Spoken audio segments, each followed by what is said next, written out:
Oh, man want that too. So when I sat back, I said, oh my, I said, let me give it a little something to sip on. And I'm gonna do that now.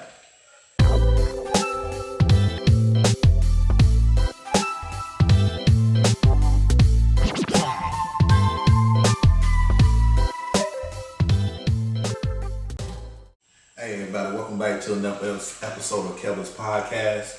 Hey man, it's Friday afternoon, so I had a long week out there on Fort Bragg, so I'm having a little spirit. I got my trusty Coco Chanel on my left side right here. You know what I'm saying? My dog. She's always by my side. She laying on the floor. Wagging her tail, so that means she's happy. But listen, y'all. Before we get too started on these hot topics I'm talking about today, and I'm ready to get into it. Anything I say on my podcast is for entertainment purpose only. This is my personal opinion, and no fashion form, and my marriage counselor or any other kind of advisor. All right. With that out the way, the legal side of the house, let's get in. So, this past week it's been a long week on the job, right? But I had some friends of mine send me some stuff, and we're gonna talk about it. So the first one I want to talk about kind of hit me early in the week. A friend of mine sent me. Actually, no, I was on Facebook Real because I'm on the social platform. I'm on Instagram, Facebook, all the different social platforms. I just love to stroll and see what content's out there. And so I was watching Tabitha Brown and her husband Chase, but the Real had her husband talking about the things that men like want in a marriage and relationship. He said every man wants to be desired. So as I listened to him, I found out, he was, the way he said it caught my attention. So I said, let me watch this. And when he was talking about desire, and I know everybody's thinking, this sexual intimate. So that's true. Every man wants that. That's without a shadow of doubt. But what he was saying was every man wants to be desired, just like a woman. Like you want to feel like this person loves me unconditionally. They want you. Whether you don't put on a few pounds like me, I don't put on a little COVID weight, ain't got it off yet, or I done got cut up and buffed. No matter what kind of shape my body's in, y'all, my producers walking away laughing, but I'm dead serious because I'm a little sexy, got these fat cheeks, But no matter what, your body shape or whatever it is, they just love you for who you is. Like when you come through the door, to have somebody excited to see you, to just be like, hey babe, how was your day? They can't even, they run in sentence together because they're so happy to see you, because they desire you. They love who you is, the essence of who you are, your presence. And when you've gone away from them, you were constantly on their mind. And so when he said that, and what else he said would resonate with me was, a lot of us men we don't want to admit that. We don't want to admit that we have some of the same wants and desires that a woman wants. We may just want them in a different faction, but we still want to be desired. And we want security. I said, security? I said, what are you talking about security? And so when I thought about it, you're right, because I want to know that I'm secure with this woman that I'm in this relationship with. I want to know that she's not going to cheat on me. She's not going to give away my cookie. We just call it cookie for podcast purposes. You know what I'm saying? I may be going TY for a week or two, or a week, or 3 days, 4 days. That while I'm gone, she's not entertaining another man. That her focus and her concern, her love is with me, not with nobody else. It's just like with a woman. She wants to feel secure that she's the only woman in your life, that your eyes are only for her, that that you're gonna protect her, that you're gonna honor her, you're gonna honor her love, her feelings, and all that. Well, in some fashion form, men want that too. So when I sat back, I said, oh my, I said, let me give it a little something to sip on. And I'm going to do that now. It's good, and y'all already know what I'm drinking out of. So I said, man, I got to expound on this because it been on my mind all week. I said, man, a man wants this. He even said in this Real Watch, he said, every man wants to be sexually desired too. And, everyone, that's just part of being in a relationship. You want to be desired and all that, the intimacy, but that right there, when you desire somebody, let me tell you something. It's in every being of you. I was just at a crossing. I'm a co-founder of a Christian fraternity, and 2 Saturdays ago we had a crossing. We had 17 men cross into our wonderful fraternity, And when I looked around the room and I seen all the couples there, I was there with my son, so he was my date.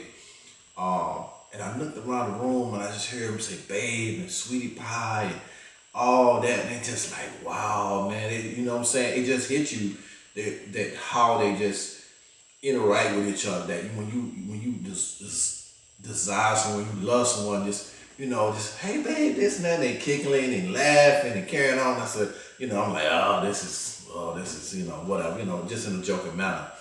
And then even when we went to the restaurant, went out and ate photos, and I seen how the women was together, they took care of the kids, my son and all the other kids that was there, that they were with the ladies and the men at the table. And it's just, how they cater to their men, to their mate. And everybody is not raised the same way. Some women, I hear some women say, if you got 2 hands, 2 feet, you can fix your own plate. And hey, if that's how your relationship work, that's cool. I'm from the South, I'm from Facing, North Carolina, and around my way, my mama, to this day, still fixes my plate and my son's plates, okay? We doing a family gathering, the women will fix, the men do the cooking, they fix the children plate, the children at the table, they fix our plate, and then they fix theirs. Now, that may not be your culture, that may not be your speed, and hey, I ain't knocking nobody, but that's just how Kelvin roll, you know what I'm saying? That's how I grew up. But going back to it, I just looked at the relationship. These people, a lot of these, and they got different title bishops and pastors, and because it's a Christian organization, and just to look at the love that they have for their wives and their husband. And that, don't get me wrong, every marriage and every relationship go through hardship. You know what I'm saying? And so I'm not in any false pretense of that everything is perfect in their world, because I know that's not be true. Because it's never been perfect in my world, in my marriage. So, I'm very aware of that. But what I'm saying is to you though, this afternoon is, men want some of the same things. Same things, lady. You know what I'm saying? They want to be honored. They want to be loved. And I know some guys are manly, they don't get no pedicure, they got dirt in their nail, they got calluses on their hand, and some women feel like that's what a man is, and that's cool. That's what you think. I get my pedicure, manicure every 2 weeks. So, that's just my flow. But a lot of men don't want to recognize that they want some of the same thing you women want. And when they was talking about it, they was talking to these couples that's been married for so many years, and they was having a conversation, they were bringing up different points.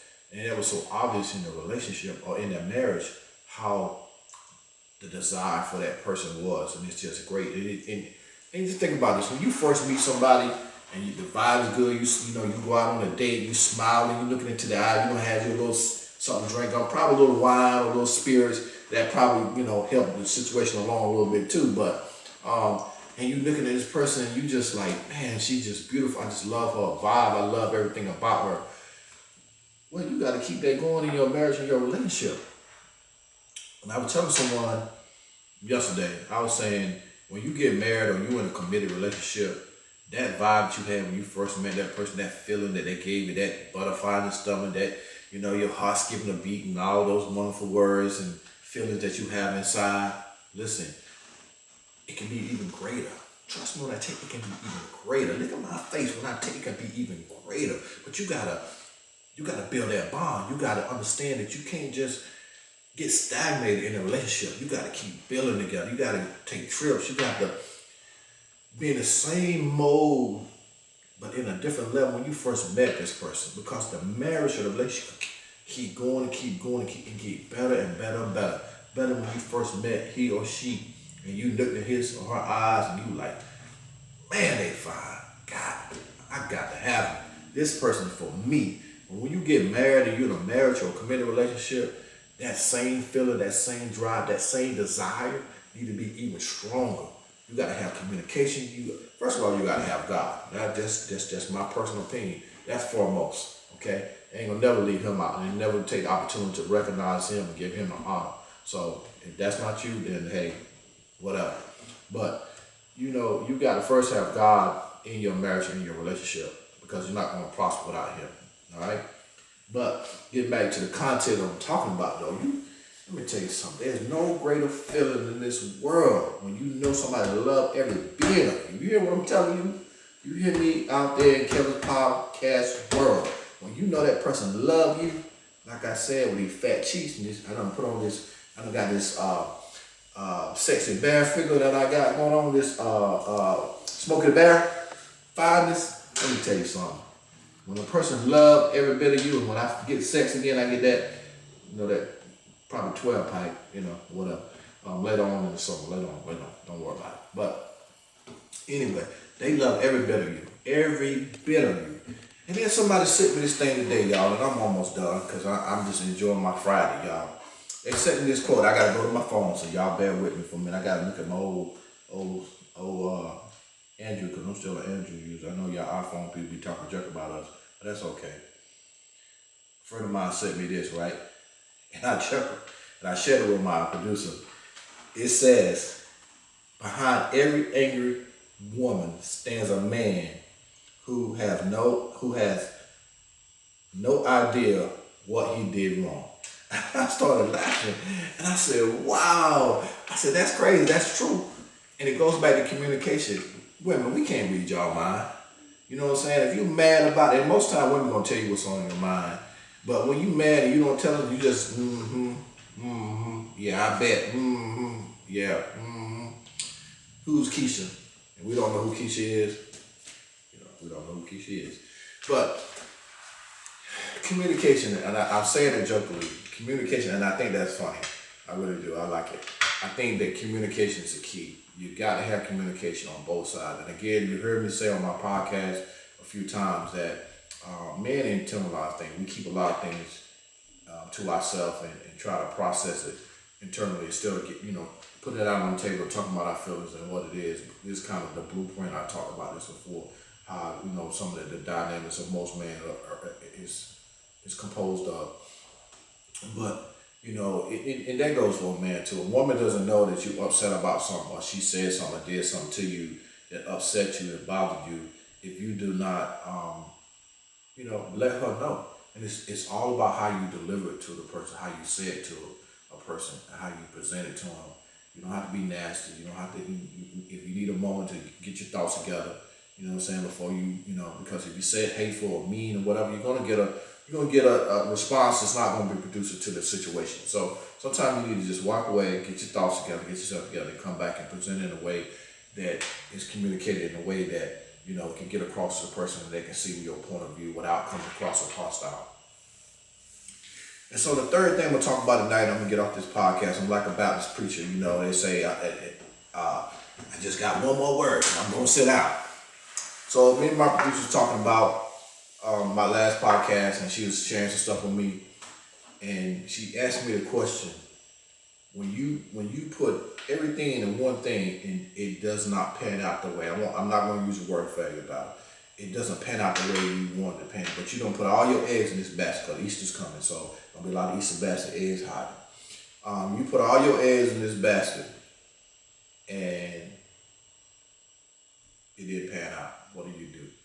And I told her I heard people say, I've listened to audio books and different motivational speakers say you should 100% focus on one goal, and if it doesn't pan out, then go to the next goal. I've heard people say, you should have a backup plan in case this doesn't work out. I always have used the philosophy, I need a backup plan.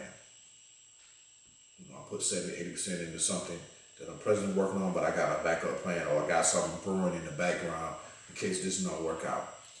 Some people have different opinions about that. But I think that, again, it goes back to realistic goals that you set for yourself. If you don't hit that 250 meter target, but you can hit that 200 or 150, then you have to make that adjustment. I think it comes from the maturity level. I think that you have to understand and have a reflection within yourself to understand, okay, I had this goal for myself and I didn't reach it. So now I got to refocus and see where I can put something that I want to do, or I'm trying to reach this attainable. And I think it comes with a level of maturity. I think it comes with mentorship. I think that if you got the right people around you that's mentoring you and talking to you and pouring into you, and you have to take the time to reflect, I think you'll come to the right decision and retune and refocus yourself to get to a goal that is attainable and is still satisfactory to you, that you felt like that you did accomplish something along the way.